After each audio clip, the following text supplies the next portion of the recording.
Shao Kahn had used Raiden to crush the Edenian resistance, but had not granted him an army.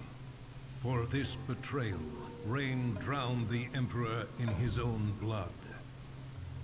A grateful Raiden thanked Rain for eliminating the Emperor and saving Earthrealm. His heroics were befitting of a son of Argus. Rain's lost heritage was a revelation to him.